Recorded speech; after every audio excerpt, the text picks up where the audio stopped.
Gentleman from Fairfax, Mr. Plum. Mr. Speaker, I rise for a point of personal privilege. Gentleman has the floor. Mr. Speaker, ladies and gentlemen of the House, there was a rally in Fairfax last night. 500 people were at that rally. They were insisting that we in Fairfax fully fund our schools. Now, the only thing unusual about that rally, I would suggest, was the size of it, because the notion of fully investing our public schools is something that we hear across the Commonwealth. I read it in the news clips every day, how local governments are struggling to make sure that our schools are fully funded. And I bring up the subject today, Mr. Speaker, because, as we know, our appropriators are going to go to work and produce for us a document on Sunday. And I want to remind everyone that it's a top priority for the members of our communities.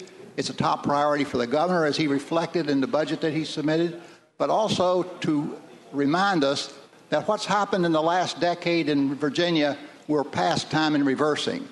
And what I'm referring to is the tendency we've had over the last several years as revenues have been tight, that not only have we reduced state funding for public education, because it is the fact now, Mr. Speaker, that while we started off with a 50-50 balance between state and local government, it really now is a balance of 56% from your local division and the rest from the state. In fact, our own JLARC found that in the Southeast, we are the least, we provide the least amount of funding as a state for our public schools. What we've done in the past several years as we've been short of revenue is that we've also reduced our standards. If you take a look at 12 actions over the last half dozen years related to standards of quality, those measures that we make to say we're going to have a quality school, we've made 12 reductions that amount to almost $2 billion.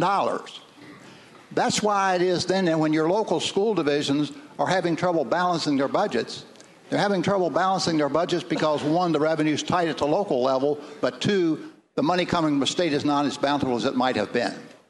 And so, Mr. Speaker and ladies and gentlemen of the House, I hope we'll send a message to our appropriators that let's make education a priority, and let's make it a priority in ways in which I think our voters back in 1971, when they added the assurance of public education in the Declaration of Rights, and it is truly unique in Virginia that we have among our Declaration of Rights a provision for education, that they had in mind that the state be an equal partner.